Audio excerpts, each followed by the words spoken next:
which is a very important element of Scottish history, a topic for another day, perhaps, although I'll touch on it later. But it also shows one of the key points, that the nature of the land itself is a very important point in the political importance of the land question. As you see from that image, Scotland has a vast acreage of rough land that is suitable only really for rough grazing, or as it developed in the 19th century, commercialized sporting activities, deer stalking particularly, but also grouse shooting. And the areas of arable land in Scotland are a tiny percentage of all the agricultural land in Scotland, and they're located in particular counties. And you can see this on the map. Most of the arable land in Scotland are in lowland counties, particularly in the east of Scotland, in Lothian, East Lothian in particular, parts of northeast Fife, and up the east coast. The further north and west you go, the rougher the land becomes, and the lower the value of that land. The land was valued for taxation purposes, for funding local governments from the 19th century onwards, and there was an attempt at a broader system of taxation of land in the early 20th century. So land valuations further north and west are much lower than in the south and east. So despite the fact that most land in Scotland is of very low value and there's only a tiny amount of arable land, nevertheless, that land has been fought over politically for at least 150 years. And there are ways of looking at Scottish history through the lens of the land question that can take us much further back. But I'm concentrating on the modern period today. If I could see the next slide, please, which just really makes the point. Thank you. That's it. Areas of cultivation by counties. It's drawn from a source in the late 1870s, but it makes the point quite effectively. So this just shows how the vast majority of the arable land in Scotland, which is only a tiny minority of the whole, is contained in 6 counties in the eastern lowlands. And if you look at the Highland counties of Argyll, Inverness, Ross and Sutherland, under 5% of the land in those counties is suitable for arable cultivation. And although there is a sort of middling group, but even there it's under 30%, under 20% in some cases. So Scotland is not an agriculturally rich landscape. So people are not fighting over this land because it's intrinsically delivers a lot of wealth. So that's one important paradox about about the land question. If I could see the next slide, please, Connie. Thank you. So one other reason, let's look at another potential aspect of why the land question is important in Scotland. Well, one could say perhaps it's because landowners are very powerful in society and politics in Scotland. And there are several ways we can look at this. There are certainly some very old landed families in Scotland who have held, their land since the medieval period, when land was a profound source of wealth and political and military power. Lots of those families still continue to exist and own land in the 19th and 20th centuries. But in the 19th century, we begin to see a new group of landowners coming in to the Scottish landowning class. So Scottish landowners remained in the 19th and early 20th century very powerful in society and politics. And just say a little bit about the pictures of the landowners that I have there on the right of the screen as you look at it. So I'm trying to highlight some contrast between different groups of landowners here. So on the top right, the elegant lady is Elizabeth, the Countess of Sutherland, who is representative of an old family whose land ownership in Scotland stretches back into the medieval period. From 1765, she inherited. She was the Countess of Sutherland in her own right. She inherited when she was very young and a very small child. But she married the man there on the top left, the Marquis of Stafford, who was a fantastically wealthy English landowner who had huge areas of land in Staffordshire and Nottinghamshire, which were very rich in mineral deposits, coal, iron ore. He had invested, or his family had invested, huge sums of money in canal construction in the northwest of England, as well as traditional landownings in these areas. And he brought that huge wealth into the Sutherland family, who were the biggest landowner in Scotland in the 19th century, owning over 1 million acres, 1 million imperial acres, 70 yards square, in the 19th century. In 1832, just before his death, he became the first Duke of Sutherland, and he died in 1833, I think, and his family continued to own land throughout the 19th century. So he's a kind of new landowner who brought wealth from industrial and a natural resource activity into the Scottish landowning class. The Countess of Sutherland herself, though she owned this vast acreage in the north of Scotland, because it was a very low value, she didn't derive much wealth from it, although derived a considerable amount of political power. The person to on the bottom right there is a man called Sir James Matheson, who is another representative of a new class of landowner in Scotland, although he and his nephew, Sir Alexander Matheson, did have quite long established family links in Scotland, and became very important landowners in the 19th century. Sir James himself purchased the island of Lewis off the northwest, the most northerly and westerly of the Hebridean Islands. He bought that in 1844. And Matheson acquired the money to make such an investment from his involvement in the East India trade through his partnership with Sir William Jardine and the company Jardine Matheson, who traded in various commodities, especially opium and tea, in the East Indies after the wars with China in the late 1830s, 1840s, with the establishment of the harbour and colony at Hong Kong in the early 1840s. Jardine and Matheson were incredibly important figures in the economy of that and trade of that colony, and invested significant amounts of their fortune back in land in Scotland. Disraeli, in one of his novels, Sybil, I think, described him as one MacDrug, fresh from Canton with 1 million of opium in his pocket. And just want to go to the next slide for a minute before I come back to that one. The next slide shows the gateposts of Ardross House, which is just north of Inverness.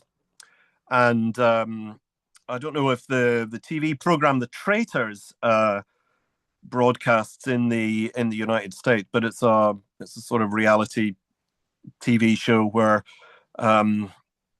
people sort of betray each other in this, and it's filmed at Ardross House, which is now a very swish sort of wedding venue and hotel. But the gateposts of Ardross House there is disagreement about this, but I think the things that the animals are holding up there are opium poppies. And Ardross House was the house of one of the houses of Sir Alexander Matheson, Sir James's his nephew, who owned huge amounts of land as well. And in one of his other houses, Duncraig Castle on the west coast, there are very definitely representations of opium poppies on a plaster ceiling work there.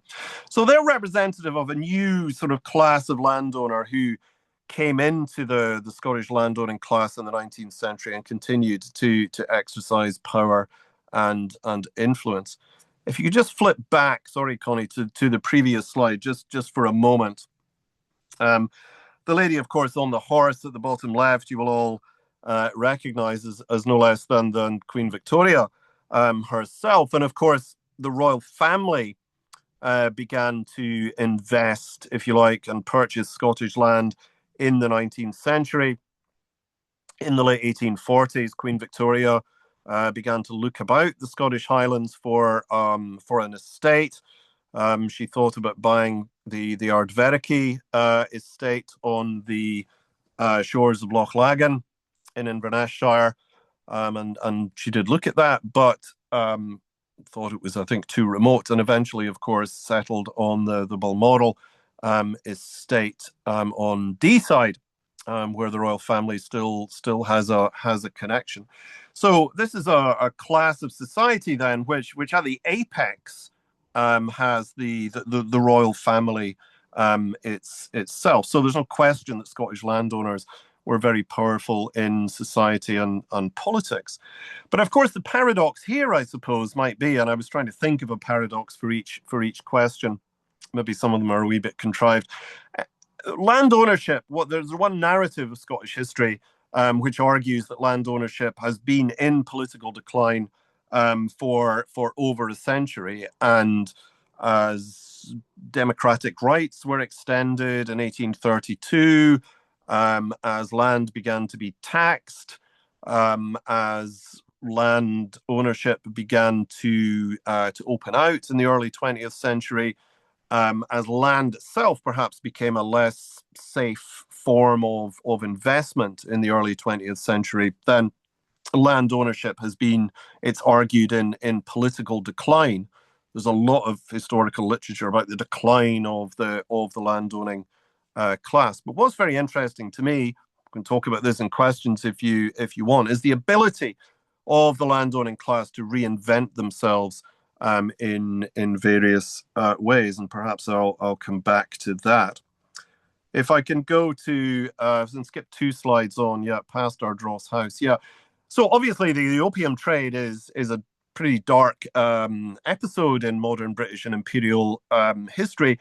Another element of the dark side of land ownership in Scotland and indeed throughout the United Kingdom is the way in which the profits of enslavement in the empire, particularly for the Scottish landowning classes in the Caribbean, especially but not exclusively in Jamaica, and with the abolition of slavery in the empire in the early 1830s and the compensation that was paid to slave owners, we can tell now quite a lot about the investments and the way in which profits from slavery flowed back into the Scottish landowning classes and funded investments in land. So many of the big estates of the 19th century were at least partly derived from the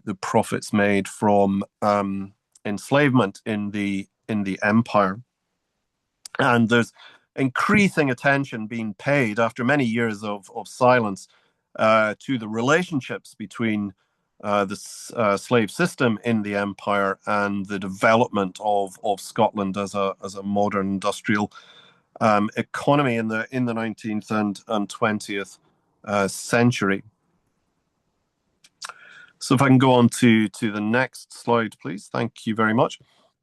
So here's another answer to our question here. Why is land important? Well, another answer might be because land ownership in Scotland is hugely and highly concentrated in massive estates. Now, this only became known in the late 19th century. In the middle of the century, if people thought about this at all, they thought that Britain, compared to many European countries, had a very dispersed system of land ownership. And there was a degree of self-congratulation in British political debate in the 19th century on that question.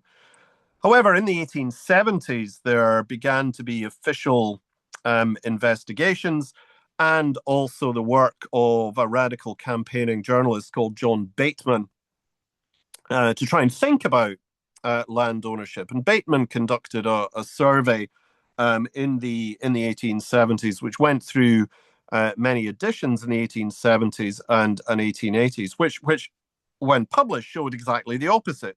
It showed that land ownership in Britain was highly concentrated, and within that, it was most concentrated in Scotland.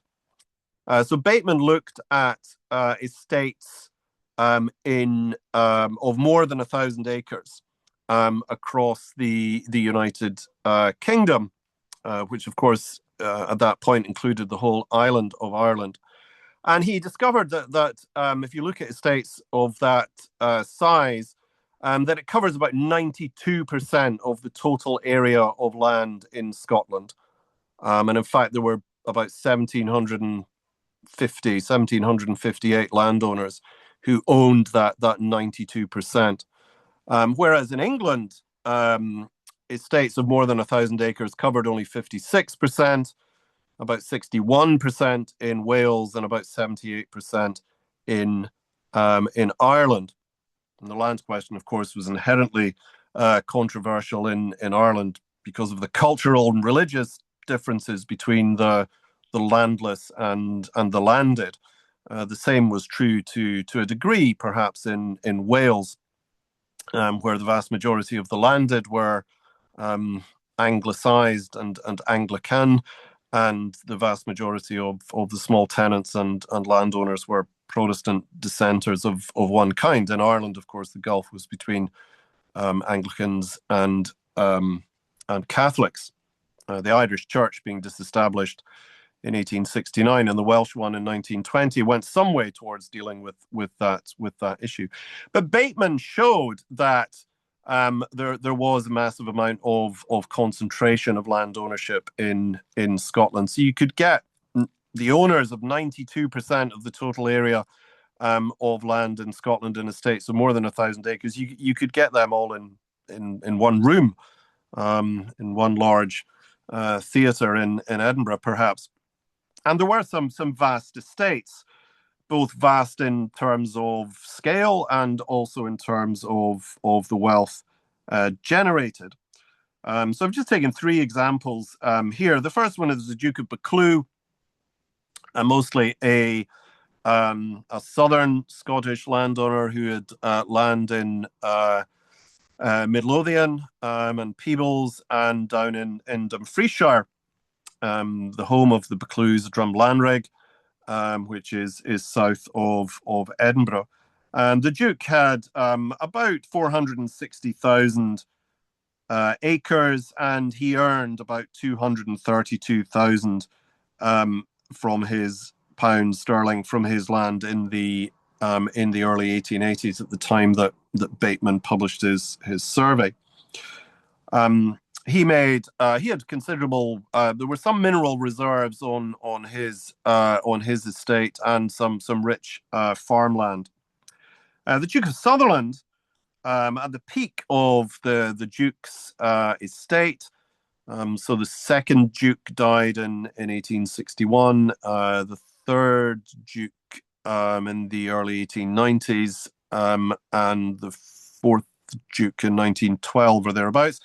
At the peak of that estate extended to about 1.36 million acres. It was probably the biggest landed estate anywhere in Western Europe.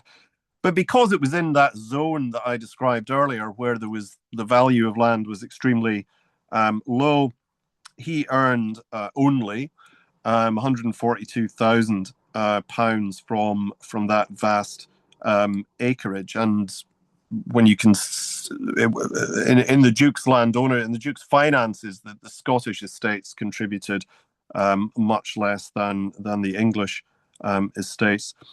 We take the Duke of Hamilton, for example, whose estates were in industrial areas in lowland Scotland, in Lanarkshire, particularly around the modern town of Hamilton. He had about 160,000 acres. So, virtually, 10, 12% of the Duke of Sutherland's extent of his land ownership, but he earned about the same sum of money because of the mineral royalties which he extracted from the coal and iron ore that were mined on his estates in the late 19th century. So another reason why land is important is because land ownership in Scotland is highly concentrated and remains highly concentrated in huge estates. The paradox here, again, is similar to the last one, that there have been huge land sales in Scotland over the last century.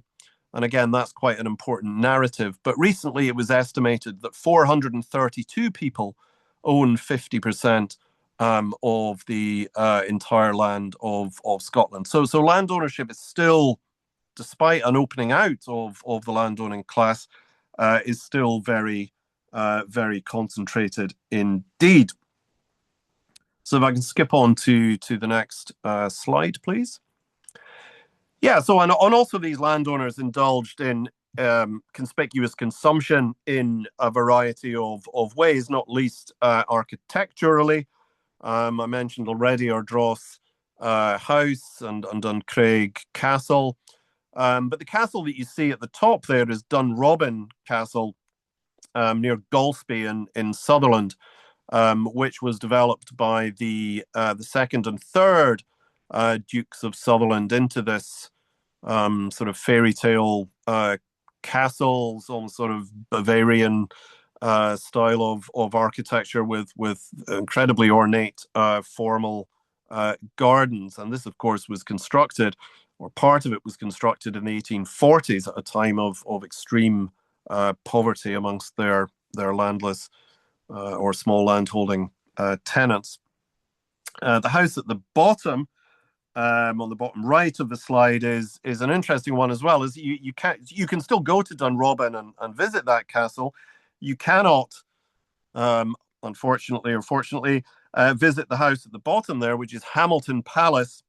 But if you drive along the M74, just south of Motherwell, Hamilton, East Kilbride, that area of Scotland, you're passing through where Hamilton Palace used to be. It was emptied in the early 20th century and eventually demolished, partly because, ironically, it was deeply undermined and made unsafe by mine workings, the very mine workings which had driven so much profit into the pockets of the Duke of Sutherland. So for land reformers, there's a bit of a delicious irony there. And there were huge sales of the art and artifacts and contents from Hamilton Palace on two occasions there. So if I can go on to the next slide, please. So this takes us into some one or two sort of cultural points to make. Well, why is land important? Well, because the landscape has become a central feature of visual culture in Scotland. And the painting that you see there is a very famous painting called The Monarch of the Glen by Sir Edwin Landseer, who was an animal and a landscape painter who was much patronized by the Queen.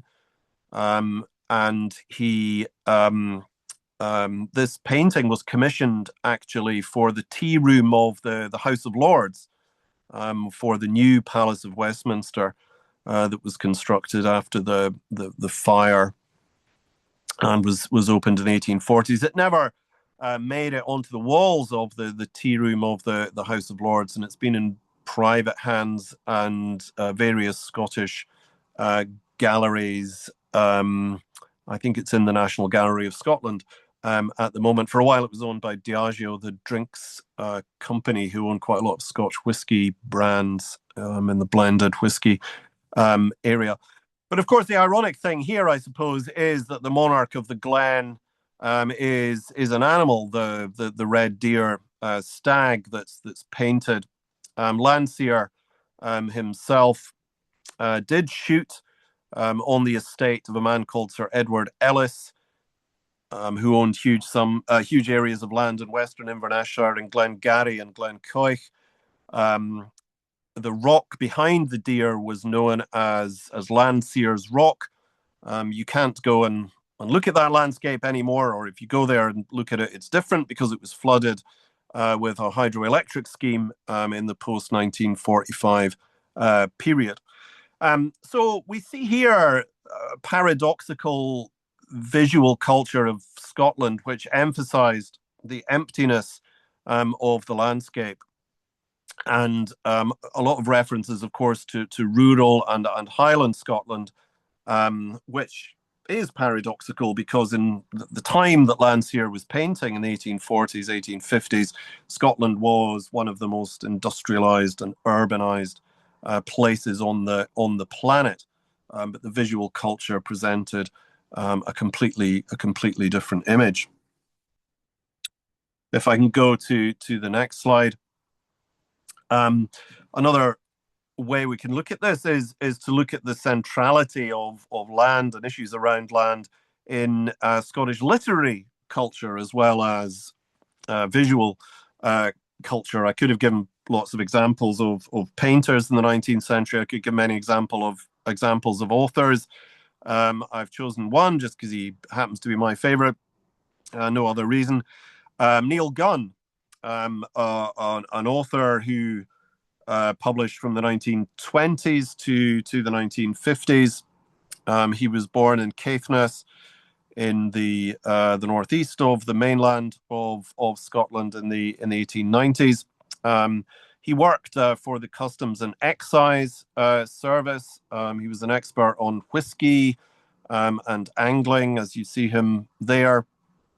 But he wrote a series of novels which concern the history of the land question in the Highlands. I've put an image there of his 1934 novel, Butcher's Broom, which is about the clearances, the evictions undertaken by the Countess of Sutherland and her husband, the Marquis of Stafford, in the Strathnaver area of central northern Sutherland in the 1810s. And Butcher's Broom is, I suppose, one of a cycle of books that Gunn wrote in the 1930s and 1940s that deal with that history through imaginative, creative writing in the form of novels. I have many of them on my shelves in this room here. But Butcher's Broom, published in 1934, followed by The Silver Darlings, which is probably Gunn's most famous book, which has made it onto the stage and the silver screen. That was published in 1942 and is about the fate of the communities and the people who were evicted by the Duke, or a character very clearly based on the Duke, and it looks at their lives during the Napoleonic Wars and just after. And many of his other books, he wrote about 30 novels, are concerned with these issues. So I think if you go back to when Gunn was writing in the interwar period, then we could perhaps make this argument that the land question is sustained because of its centrality to Scottish literary culture. But I think the paradox here is that modern Scottish literary culture has moved away from these themes. So I think it's perhaps difficult to sustain that argument, although the cultural arguments that explain the way in which land is quite deeply embedded in the Scottish psyche. If I can move on to the next slide here. Well, another question we can perhaps look at, and this might become clear in the next few minutes or so. Land is important because of its importance in Gaelic culture, identity, and memory. And here we're thinking of much Gaelic poetry and song from the great golden age of Gaelic poetry in the 18th century, from Jacobites like Alistair MacVeister Alistair, Duncan Vaughan MacIntyre, writing in the 18th century, 19th century poets who were perhaps more politicized and contributed to the protests on the land question in the 1880s, which I'll touch on in a moment. And many of those were dealing with the very complex Gaelic idea, concept of duachas, which is a Gaelic word which translation of which certainly exceeds my linguistic expertise. Now, a very bright young man has written a brilliant PhD recently about this word, but it describes a sense of belonging and memory and rootedness in the land, and it was a very frequently cited concept in Gaelic culture from the late medieval period all the way through to the debates of the 1880s and the 20th century. The poet or the very striking women that we see on the right-hand side of the slide there is a very important poetess, bardess of the land war periods of the 1880s, a woman called Mary Macpherson in English, Mary Vorna Noran, in her best or sort of stage name, if you like, Big Mary of the Songs. She was a very important figure, composed Gaelic poetry and song, which contributed hugely to the communication of political ideas during the land war period of the 1880s.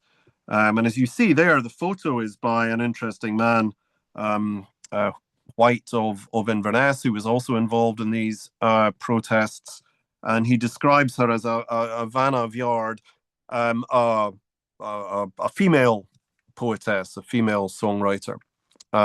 She had experienced injustice in Inverness. She was falsely accused of theft and arraigned in the courts. And humiliated in the court because of her monolingualism, was unable to understand the proceedings, but was politically energized by that experience and became very important in the 1880s, not least due to her connection with one of the so-called Crofter MPs who were elected in the 1880s, a man called Charles Fraser Mackintosh, about whom I've written, but I won't bore you about him on this occasion. So there's the centrality of thinking about the land and the place of the land in the cosmology of Gaelic Scotland through the concept of duachas. But paradoxically, the paradox here, perhaps, it's an inadequate explanation again, because the Gaelic language and culture has been declining for much of modern Scottish history as the land question has been moving up the political agenda. So that's important, but again, not a complete explanation. So we can just skip on to the next slide, please. So I'm beginning to reach an answer here, perhaps. So why is land important? Well, I think because for all the reasons discussed above, it has become a politicized question. What's the paradox here? Well, there's no paradox, I don't think, as the right to vote was spread through an increasing section of society from 1832 onwards. We sort of finally achieved one person, one vote and complete enfranchisement in Britain in the late 1940s. And voting was dislocated from land ownership in the process of that democratization, and that increasing political participation by a wider section of the community brought the prospect of more radical politics into the political sphere, particularly in the from the 1880s onwards, with the development of a labor movement, which was interested in the injustices inherent in society. But although the labor movement was in many ways an urban industrial movement, many of the early labor thinkers spent a lot of time thinking about the land question as the root cause, if you like, of the injustices in society. And I don't know if you can read the text on the cartoon there, but you see that the tree has got all sorts of vices and injustices there: death from starvation, corruption, prostitution, crime, drunkenness, the liquor traffic, unemployment, child labor, etc., etc. And these are the branches of the tree. And the text at the bottom says something like, the Liberal and Tory preacher, so the man in the black coat on the right, says we must cut down some of these terrible branches. But the radical, the socialist, the flat-capped man wielding his axe, says no, the axe must be laid at the root of the tree. And the root and the trunk of the tree is certainly capitalism, but even more primarily, it's landlordism. So many of the thinkers, the radical thinkers who began to appear on the political stage in the Victorian Edwardian period, identified the land question and the monopoly of ownership of land as a key source of injustice in society. So I don't think there's any paradox. There's any paradox there, but lots to discuss, of course. And the Labour Party, which is the party of government in Britain at the moment, just about after Thursday's elections, it's just about hanging on. That was founded in 1906, building on earlier radical groups who had been founded in the later 19th century. It was first governed in Britain in 1924, and then on subsequent occasions in 1929 to 31, and then in the post-war period. So if I can move on now, I'm going to just in the last 10 minutes or so think about the politics of land and how did these play out? How have these played out in modern Scotland once the land question has become politicized? Well, I'm just going to go over 3 or 4 examples. Yeah, please take your time, Professor. This is fascinating. Yeah, no, it's fine. So the first one, thank you, Connie. The first one is I'm going to think about just for a few moments the politics of land during the 1880s. So this is a period sometimes called the Land War. There's a good book about it. It's called the Crofters' War. That doesn't quite capture the totality of the events. A series of protests developed, perhaps stimulated by contemporary events in Ireland, where the land question was even more politicized, but also generated by feelings of perceptions of injustice amongst crofters and entirely landless people in the Highlands of Scotland in the 1870s and 1880s. A series of protests in the West Highlands and the Hebrides.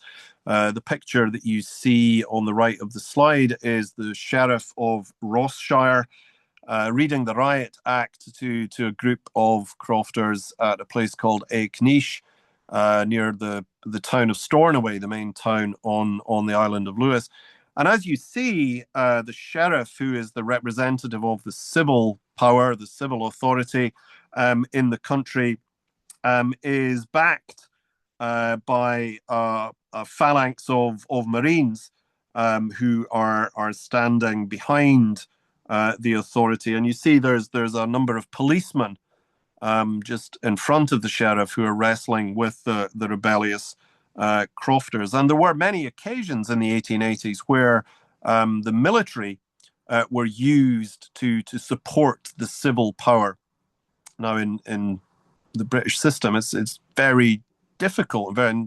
Governments, civil authorities have to be very careful when they use the military power in these circumstances. It's the civil authority remains the primary um, power there, in the shape of the sheriff with his riot act. Yes, I saw a question pop up.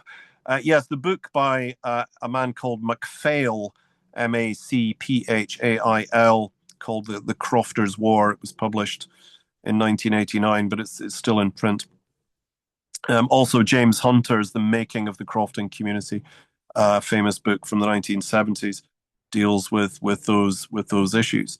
So there were lots of protests on the ground. There were lots of political protests as well. Many crofters achieved the right to vote in 1885, and they exercised that right to vote in the elections to the UK Parliament of 1885 and 1886 to elect a group of about half a dozen so-called crofter MPs who took these issues to the floor of the House of Commons. There was a royal commission, the Napier Commission, which looked into the grievances of the crofters and reported in 1884.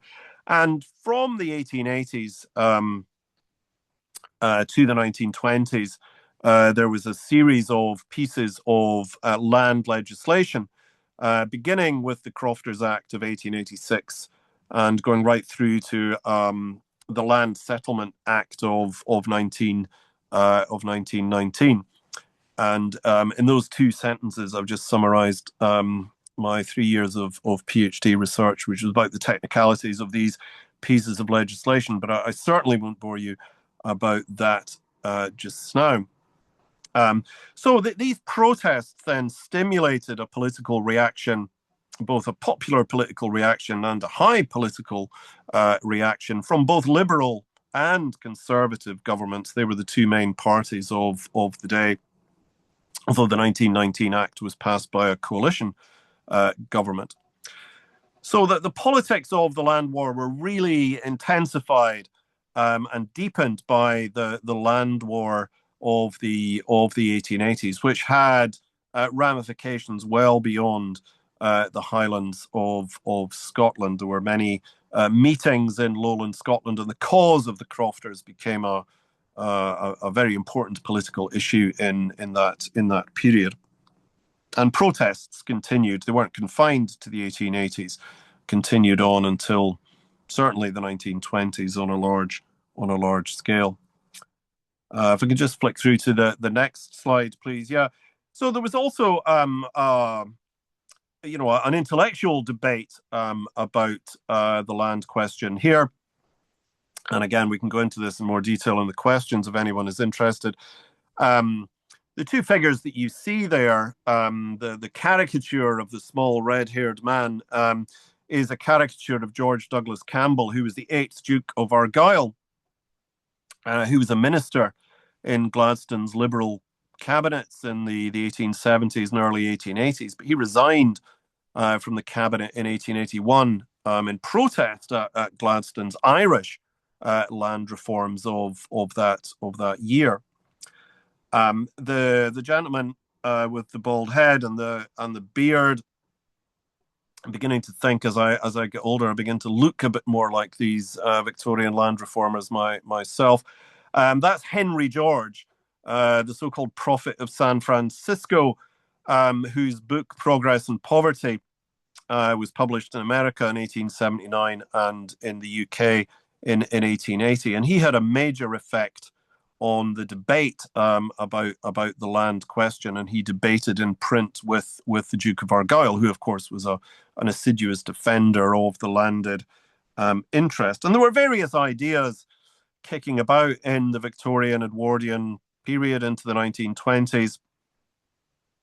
So some people on the left argued for outright land nationalization, so simply the purchase of land by the state. And in a roundabout way, that happened in the 1920s, and there's lots of land in Scotland that is in the hands of the Scottish government to this day. But there wasn't whole-scale land nationalisation. George, who was very active in Scotland, he visited the Highlands on a number of occasions, certainly was present in lowland Scotland very often in the 1880s and early 1890s, who ran for the mayoralty of New York in the 1890s. He argued for In Progress and Poverty and other of his writings for a system which he called land restoration. So he wanted to impose a tax of 100% on the economic rent of unimproved land in order to try and stimulate activity.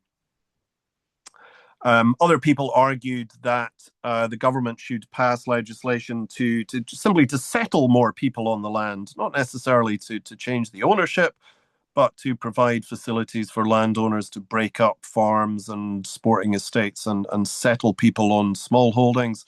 To an extent, that was carried out, although that went further in England actually than it did in Scotland, although in Acts of 1911 and another bit of the 1919 Act, it was done in Scotland. And also conservatives argued for owner occupation. So the idea of a property owning democracy, that you give people or you provide financial mechanisms for people to acquire the ownership of land and thereby give them a stake in society and make them more conservative with a small c, if not a big one.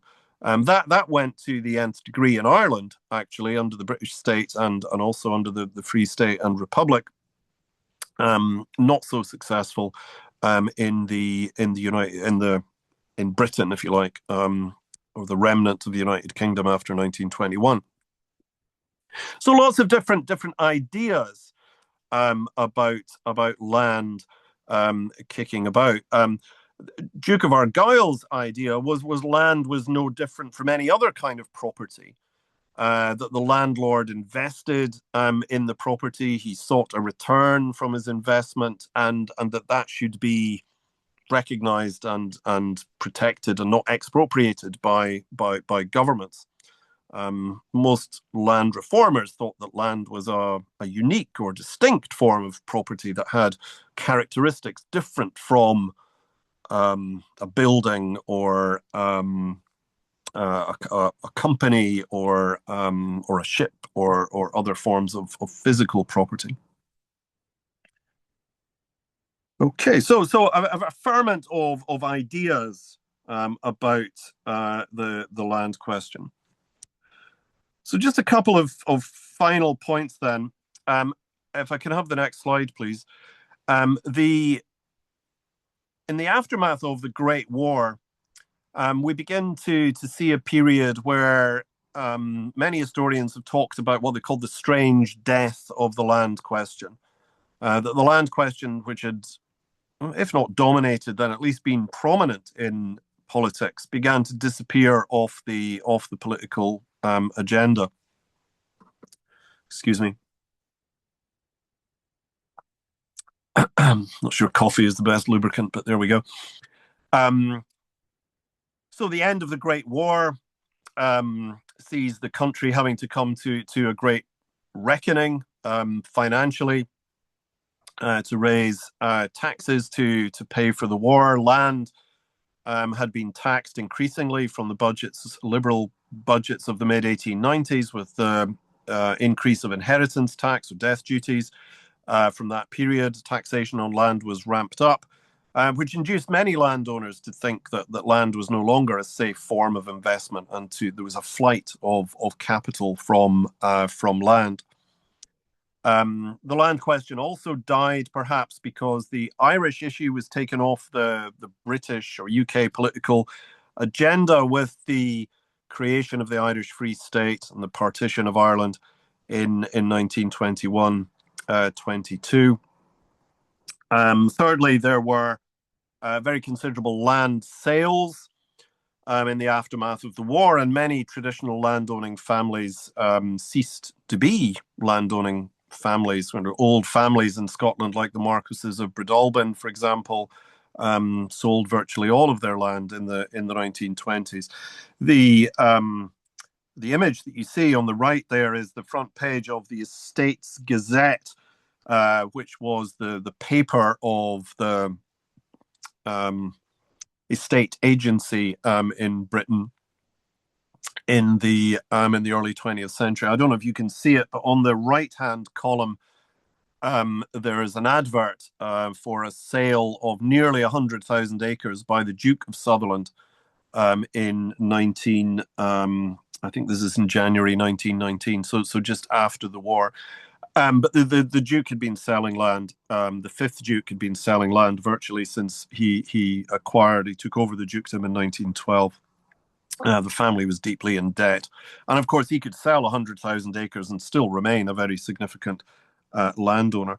So in financial terms, perhaps we're seeing a decline of land ownership. And there's a big literature emphasizing that narrative. But we also see the survival of land ownership. So the land question would not have survived as a political issue in Scotland if all of the issues about the importance of land that I've just described and land ownership, private land ownership itself, had not survived, and landowners reinvent themselves in very ingenious ways. They invent themselves perhaps as local politicians. They reinvent themselves in the empire. That was a declining asset by the 1950s and 1960s, of course, and they reinvent themselves as well in the heritage industry. I heard a reference in your introductory remarks to the National Trust for Scotland, which is a completely separate organisation from the National Trust, which was founded in England, the late 19th century. The National Trust for Scotland was founded in the 1930s, and other organisations like the Association the Preservation of Rural Scotland, also founded in the 1930s, which gave landowners a space to defend their architectural and other forms of heritage and the collections that they of art and sculpture and library bibliography that they held in their houses. But there was also a significant destruction of landed houses in Scotland in the 20th century. The Duke of Argyll, I already mentioned Hamilton Palace, but the Duke of Argyll demolished Roseneath Castle on his western estates in the 1950s. There's now a caravan park in the grounds of Roseneath Castle. So there certainly is a decline, but there's also a survival of land ownership in Scotland, and the organisation that supports the interests of landowners, an organisation called Scottish Landed Estates, is still a very active pressure group in Scottish politics. So I'm getting to the end. If I can just have the next slide, please. Since devolution in 1999, so in 1999, a devolved Scottish Parliament was created. So this is a parliament for Scotland that's created by an act of the Westminster Parliament, and it's given the right, although not the exclusive right, to legislate on a series of domestic areas of policy. So the Scottish Parliament looks after education, including higher education, the health service, local government, increasing areas of taxation, increasing aspects of social welfare. It does not, powers relating to the border, to foreign policy, to defence, to other aspects of social welfare are reserved to the Westminster Parliament. But the Westminster Parliament is still sovereign in the British system. It's not a federal system as you have in both parts of North America represented today. And since 1999, we've had three pieces of land reform legislation passed again. Bringing land reform back onto the political agenda, really for the first time since the immediate aftermath of the First World War in 2003, 2016, and 2025. Very detailed pieces of legislation. A couple of interesting points emerge from them. One is the 2003 Act gives a right of responsible access to land for purposes of pleasure, so canoeing, up and down rivers, walking, etc., camping.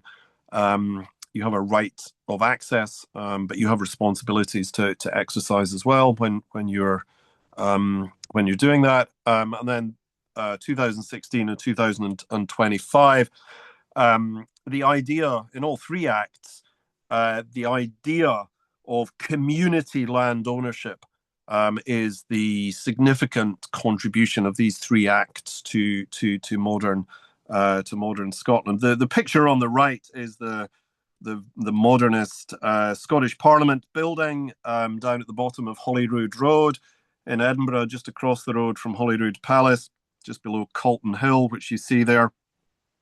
It's a building which divides opinion in Scotland, but the chamber is in that building. If I can just have the final slide now. So this idea of community ownership emerged in the late 1980s with a series of more or less fraught events in parts of the West Highlands, particularly on the island of Egg, which is one of the small isles just to the south of the island of Skye. A long campaign by the community there to purchase the island from a very odd individual who was the landowner there. So the idea of community ownership, of vesting the ownership of land in legal bodies representing the community, trusts or foundations, which have to a more or less extent a democratic participation. That has become a very popular vehicle to effect a change of land ownership in Scotland. I was struggling to find a map which really provided all of the information about where community land ownership has taken effect. The map on the left shows the areas, but only in the Highlands and Islands. I mean, there's lots of examples of community land ownership in the lowlands of Scotland as well. There's an area of land just within walking distance of my house here in Dunfermline, which is a community-owned piece of woodland. I live in just a suburb of the lowland town of Dunfermline. But you see there that in the Hebrides and the West Highlands, there have been significant areas of land taken into, purchased by communities and vested in various trusts and foundations and other legal entities which own the land. All the land has to be owned by somebody or something. The other map on the right is an interesting one. I thought it gave me what it wanted, and it looks there in the sort of purpley color. The top 50 largest privately owned estates, other privately owned land, and publicly owned land. So many of the estates that were bought by the state under the 1919 Land Settlement Act, you see there in white. So they're owned by the state. The landlord there is the Scottish government today. Interestingly, this map puts all of the community-owned land, it just categorizes it as privately owned land, which I suppose it is. It's just that the private owner is that community trust or foundation. So that's where we've got to today. I'll just wrap up. That's where we've got to today with land ownership in Scotland. It's still very much being debated. It's still very present in Scottish culture, visual, literary, musical culture in Scotland. and there's a lot of political and community activity involved in trying to shift that concentration of land ownership in Scotland. And at the moment, community ownership seems to be the most popular vehicle, which many advocates for it see as the tool or the key which will unlock the problems relating to the monopoly of or the concentration of land ownership in Scotland. I will finish there, and very happy to take any questions, comments. I'll provide any more information if you want. So thank you very much indeed for listening. Thank you. Well, bravo, bravo. That was excellent. So much new information. I'd like to invite everyone to unmute your mics and turn your cameras back on, and let's have the early questions. I have a couple myself, and I'll hold off.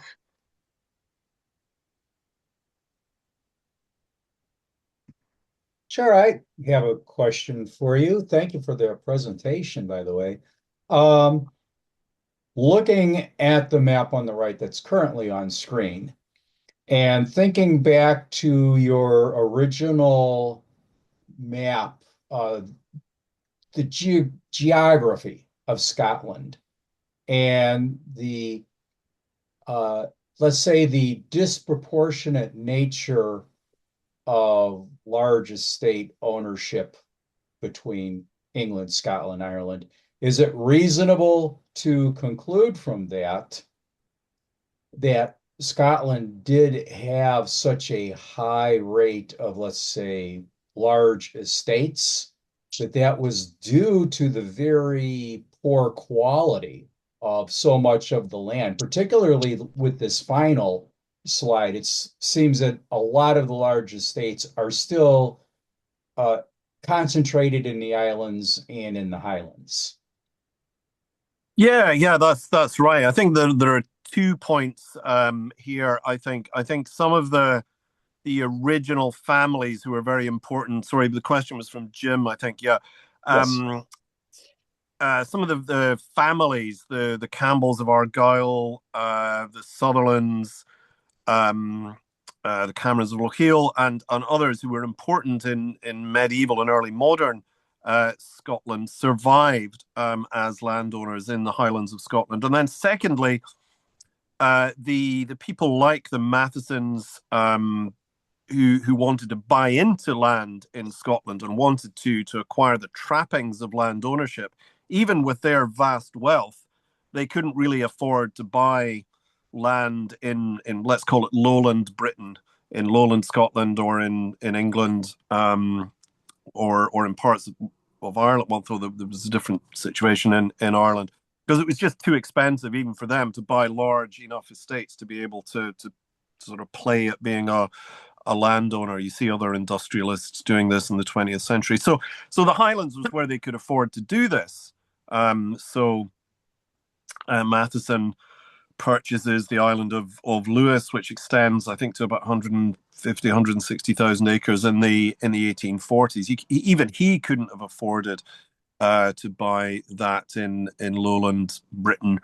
Another man, Colonel John Gordon of Cluny, so Cluny Castle, which is on Donside in Aberdeen. He was one of the richest commoners in Victorian Britain. He owned a lot of urban land, particularly in South Edinburgh, in the posh Edinburgh suburb of Morningside. There's a Cluny Gardens and a Cluny Drive and other names after his family. And he gained a lot of land from income from feudal superiorities there. And he bought the islands of Barra and South Uist also in the 1840s. And again, even Colonel Gordon of Cluny probably couldn't have afforded the extent of purchase in lowland Britain. So yeah, that low value of land perhaps indicates that they were buying this land for reasons other than a pure financial investment. There were other cultural and sort of identity values that came with being a landowner, and access perhaps to the higher echelons of British political society. And not that Colonel Gordon of Cluny, he was an extremely grumpy and unpleasant individual, but both the Mathesons were sought to climb the political ladder. They were both Liberal MPs in the 19th century. Sir James for Ross-shire and Sir Alexander for Inverness-shire, and then subsequently Ross-shire. Actually, he succeeded his uncle. So that gave them an entree into that form of society, and also sport, commercialized sport, which was fantastically popular amongst the political elite in Britain in the late Victorian period. A lot of politics and business done on sporting estates. It's kind of interesting factoid that the first place that the British cabinet met outside Downing Street in London was in the town hall in Inverness in 1921. And the reason for that was there was a political crisis over the Irish question. The reason for that was it was just the most convenient place to get all the ministers together, because they were all in the north of Scotland shooting, fishing, being with their mistresses in Lloyd George's case. And the king himself was at Moy, south of Inverness, with his friend, the Macintosh of Macintosh. So just easier to get them together in the town hall in Inverness. The ministers who had to come up on the train from London were not best pleased with this arrangement, but they were in the minority. So Churchill was actually in Dunrobin. We saw a picture. He was a great friend of the fifth Duke of Sutherland. Churchill wasn't a great sportsman. He was painting there, and if any of you have seen Churchill's paintings, a bit of an acquired taste, but there you go. He produced a lot of them. So yeah, so land ownership acquires those whole set of values, and I think people were able to buy into this economy because, as you say, Jim, the value of land in the Highlands was low. I did once construct a very complicated table trying to show this with tables of the land values in different counties of Scotland. But it just essentially makes this point. Yeah. Thank you. Other comments? Anyone want to jump in? Questions? Connie, this is Randy. My video is still blocked. All right. Okay, I can hear you loud and clear, though. Yeah, but my video is blocked.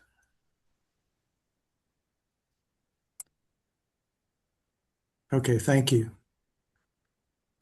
Yeah, my question is, how did the Frasers acquire their land, their clan lands? Yeah, well, most landowners in medieval Scotland, when there was still a system of feudal land tenure, a feudal land tenure in Scotland survived until the Scottish Parliament. Actually, it was one of the first acts of the Scottish Parliament to abolish feudal tenure. So the Frasers, who have land in parts of eastern Inverness-shire, they had other lands in western Inverness-shire, actually, in the 19th century. Like many other families, they got grants of land from the king, and exercised as part of the sort of pyramid of feudal responsibilities in Scotland, which had the king at the top, and owing, and the feudal tenants underneath owing duties to the person above them in the feudal hierarchy, and that remained very important in Scottish land ownership in right down until the abolition in 1999 or 2000 by that act. So most of these older families got land by doing their duty to the king, either by providing tribute or military contributions in times of war, mostly with England, in the medieval and early modern period. Yep. Okay, thank you. Well, I have a question, and I'm just kind of chomping at the bit, and it's really two questions. So maybe I'll ask them both at the same time.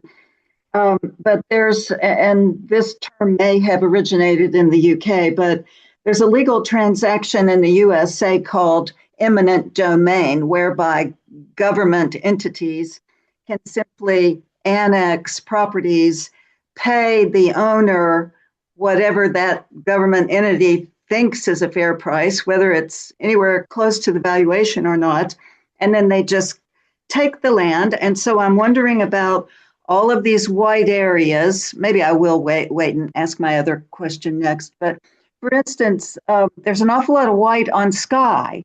And Yep. so who took all that and why? It looks like really good tourist property. But could you just elaborate on that, please?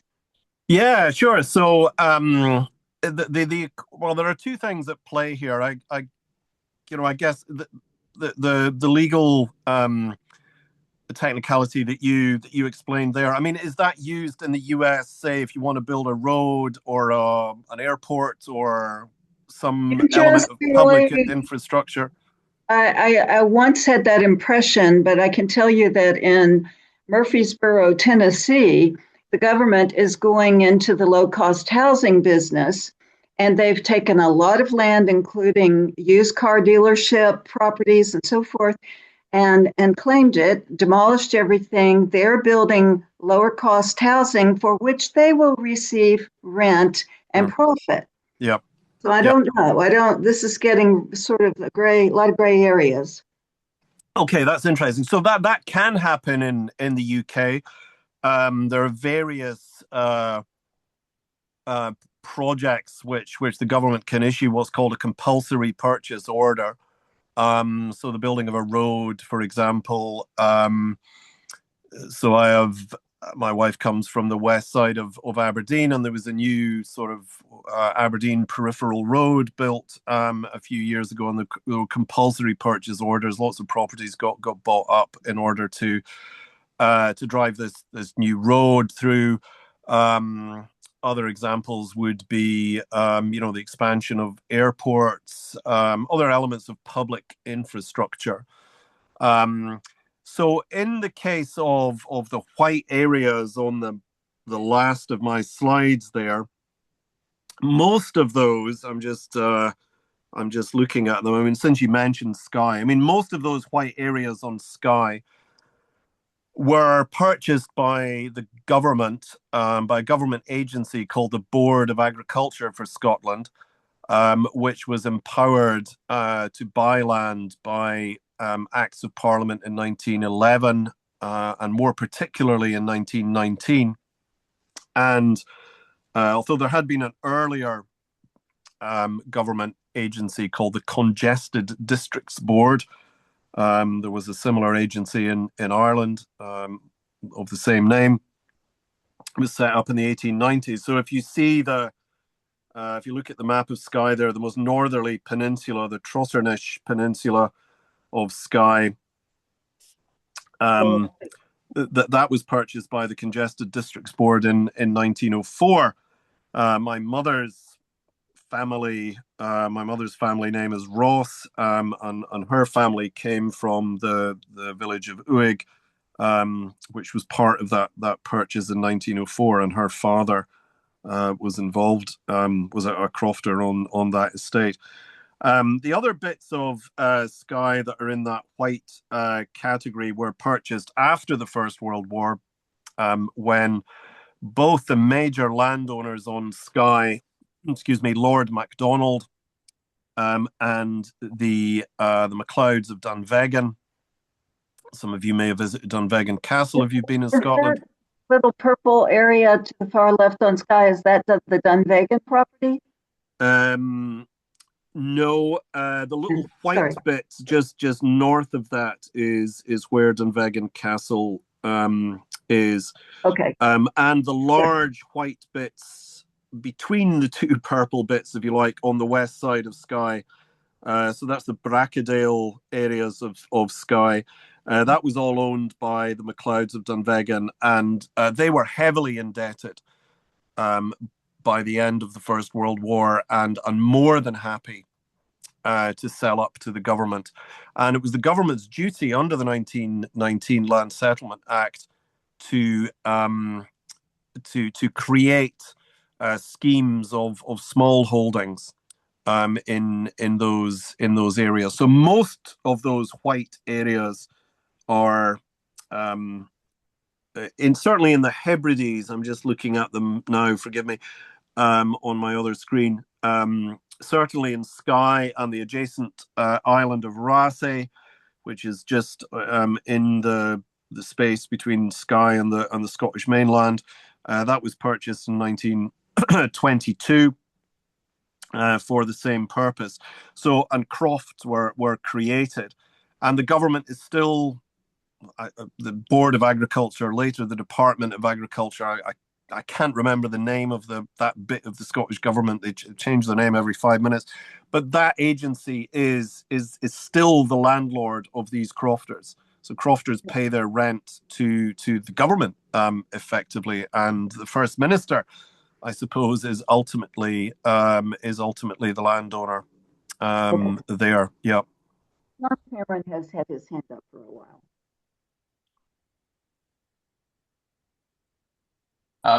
Yeah, I was getting back to your slide about the paradox of the persistence of landlordism or anti-landlordism in the political sphere. Given even though most of the Scottish population was industrialized and then urbanized, but among those populations, of course, none of them owned their homes either. Right. And so everyone had a landlord, right? Basically, except for a couple thousand people and a few merchants. So unlike, say, in much of the U.S., very few people have landlords, except in urban rental areas. And and so as the political system become democratized, as the franchises expanded after 1880, and then after the Great War, the issue of landlordism is no longer just a question among the rural highlands, but it's everybody still has a landlord. So certainly and fast forwarding to under Thatcher, kind of her political strategy was to promote home ownership in Britain as a whole as a way of enhancing conservative power. So I mean, the persistence of the land issue makes a lot of sense. It's not so paradoxical, I think, in some ways. So, yeah, that's a really important point. So yeah, the vast, so as the Scottish cities developed in the 19th century, partly because one of the unintended consequences of feudal land ownership is you get this tenement style of building. So if you go to any Scottish urban area, you see this tenement structure being extremely common. So in Edinburgh, in South Edinburgh, Marchmont and Newington and these places, huge numbers of tenement flats right across the spectrum. But you're absolutely right. Yeah, I mean, in Victorian Edwardian Britain, Scotland, sorry, then yeah, the vast majority of people did not own their own houses. About 80% of people probably lived in private rented accommodation and paid rents to a landowner or a landlord or a proprietor, however language you want to use. And indeed, that there was a form of protest against that during the Great War, particularly in areas where the market had been distorted by the high wages of munitions workers. There were rent strikes in Govan and Partick, areas the west of Glasgow near the river, also in Dundee and Clydebank. People were withholding rent in order to try and sort of exert their power in this market. What's interesting in Scotland, however, I mean, you're quite right about the Thatcherite right to buy legislation of the 1980s, which drew on the idea of a property-owning democracy, which had been sort of articulated by a Scottish conservative called Noel Skelton from the 1920s. But in Scotland, what's divergent from other parts of Britain is that what you would call public housing, public rented housing, becomes really the dominant. By the 1970s, I think I'm correct in saying that the over 50% of the housing stock in Scotland was public rented housing, and in some areas of the Western Lowlands, we're talking about maybe 80% of the housing stock. So the right to buy, which was granted by the Conservative government of the 1980s, allowed sitting tenants to buy those houses at a considerable discount, and then they were just an asset which could be bought and sold like any other.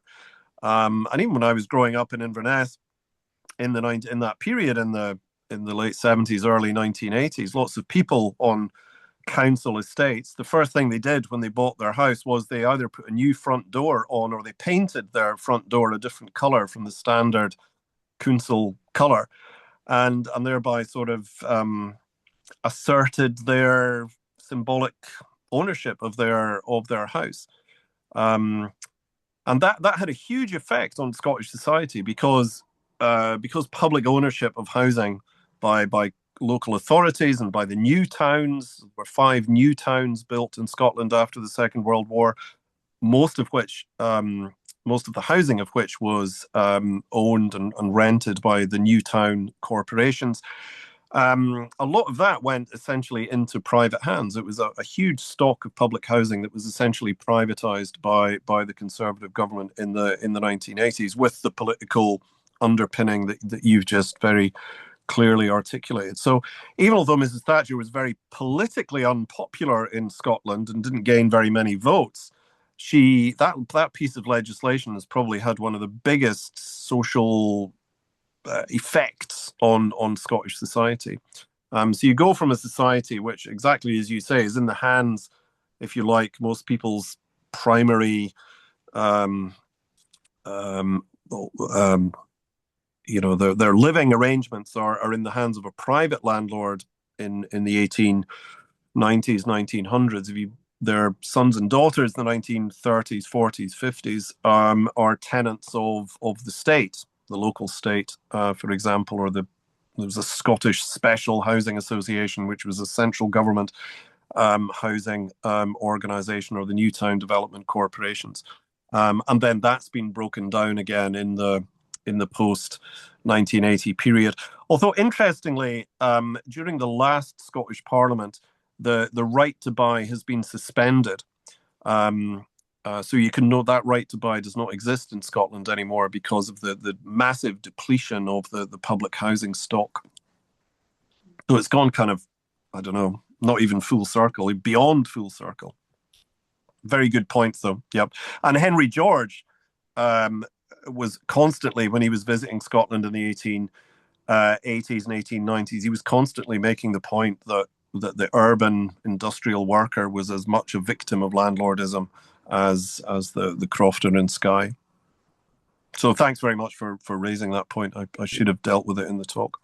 Well, it struck me because my grandparents who came from in the Clyde side, they were all, of course, they were very proletarian and lived in rental and not very well managed housing. Within 2 years of being in the U.S., they were able to buy their own homes, and it was quite a contrast.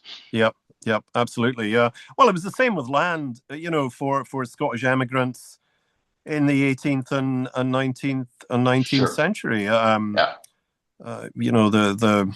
more or less free land. I mean, even before when was your Homestead Act in the US? 1860, after the Civil War, wasn't it? Yeah. So, but even before 63, that, 60, yeah. No, a completely different relationship between a different idea of land ownership. And it's leaving out all sorts of questions of terra nullius and indigenous rights and so on. But the way in which that was thought about in the as early as the 18th century, you know, when the first large-scale Scottish immigrants went out to Georgia and Carolina and so on. Yeah. Yeah. Thank you. Other questions, comments for Professor Cameron? I have a bunch, but I'm going to hold them for now because I think we're over our time today. If anybody would like to chime in, please do.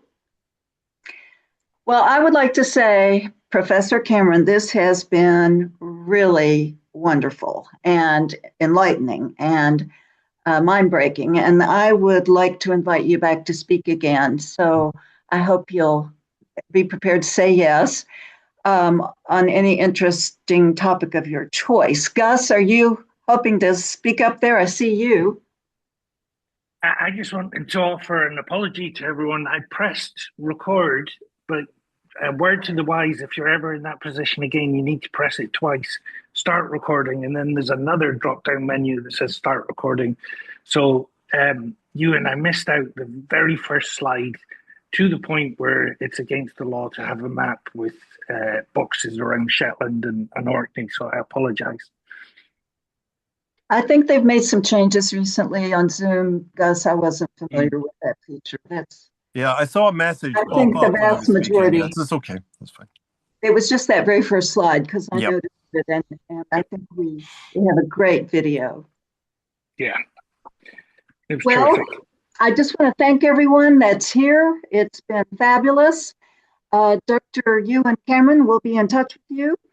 And thank you for the effort you made to present this. It just poses all sorts of food for thought. And I hope everyone will join again next month. And be safe until we see you again. Yeah, Thank you. Cheers, you. whoever was talking about Murfreesboro, Tennessee, my dad's first cousin, John Brammer, lives there. He lives in that Three Rivers assisted living. He's 98. Say hello if you know him, from Vanessa, his cousin, and thank you for the wonderful talk. Terrific. Thank you. Thanks, Thank everyone. you. Bye-bye. Cheers, Ewan. Bye-bye. God bless everybody. Yeah, everybody. Take care, everyone. Have a good evening. See you in a month. The Highland Games. Hope so. Take care. Very good.